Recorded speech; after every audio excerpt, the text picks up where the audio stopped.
A partir daqui, o direito de se falar o que pensava estava minado, mesmo no principal país do mundo a valorizar isso. E foi no momento propício, no final da Segunda Guerra Mundial, muitos movimentos que surgiram alegando que o fato de o nazismo e o fascismo terem ascendido na Europa era porque nada foi feito contra o discurso de ódio desses grupos. Isso é bem complicado. Quando nós estamos falando sobre psicologia social, é a mesma coisa quando você tenta reprimir a ideia de um grupo e esse grupo se organiza de uma forma secreta e escusa, pautado em um elemento de raiva, ressentimento, ódio, e acaba ganhando mais força do que se a gente tivesse ouvido, compreendido e assimilado as suas queixas, por mais infundamentadas que elas sejam. Nós não reprimimos esse discurso, mesmo que ele provoque, de uma certa forma, um estado desconfortável em nós. Não tem outra forma de fazer isso senão confrontando os nossos próprios desconfortos. Não tem outra forma de fazer isso senão enfrentando nossas próprias dores para trazer esse elemento de compreensão do que dói no outro. Só assim a gente consegue criar uma sociedade, ou até mesmo um próprio indivíduo, se estivermos falando em psicoterapia, que seja mais harmônico, mais coeso. Ele precisa entender as ambivalências da vida, da sociedade e das próprias emoções humanas. Se isso não acontece, esse lado que for reprimido, ele toma muita força e uma força direcionada, provavelmente, para a destruição. Uma força que pode vir a ser patológica. E isso é uma das explicações, uma das teorias de que pode ter acontecido no nazismo, fascismo, entre outras guerras.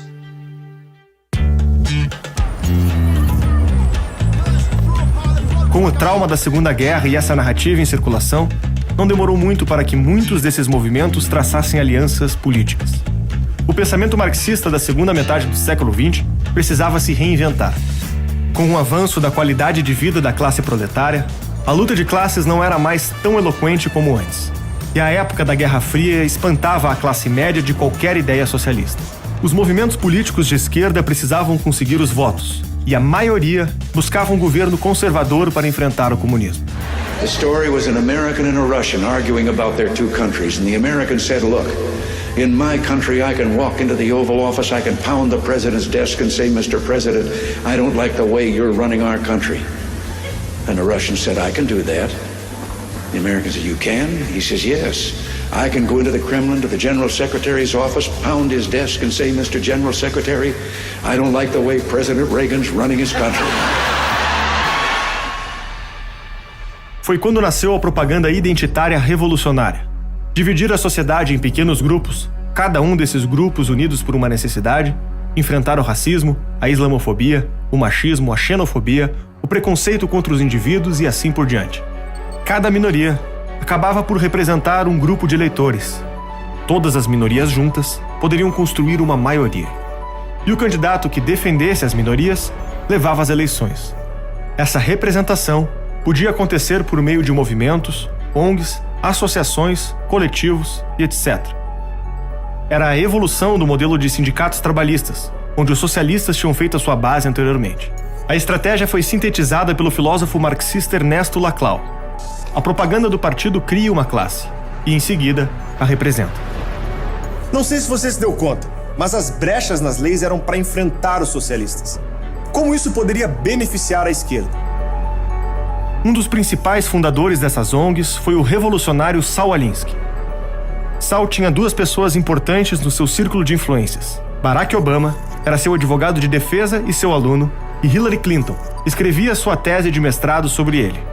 Como mentor da ala radical do Partido Democrata, Saul deixou uma lição que nunca foi esquecida. Usar as leis, as empresas e os meios dos adversários contra eles. Foi quando começou o intenso ativismo judicial contra o novo adversário da esquerda moderna.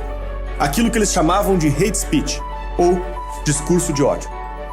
Embora tenha encontrado extremo sucesso nos campos universitários, os defensores de punir o discurso de ódio foram repetidamente derrubados nos tribunais. Quando a Suprema Corte fechou as portas para as leis sobre o discurso de ódio, o partido procurou outra oportunidade. A mais bem-sucedida foi a de tentar controlar e falar por meio da regulamentação administrativa. Em 1992, o Congresso ordenou que a National Telecommunication, agência reguladora de setores de telecomunicação americano, examinasse o papel das emissoras na disseminação de discurso de ódio a minorias. Em 1993, a agência reguladora enviou para o Congresso o relatório The Role of the Telecommunication in Hate Crimes, onde admitia e prestava contas que o clima de ódio para com as minorias não poderia ser tolerado. O impacto mais significativo foi na opinião pública. Esse começou a ser o principal assunto nos movimentos engajados, dando início à era que chamamos de politicamente correto.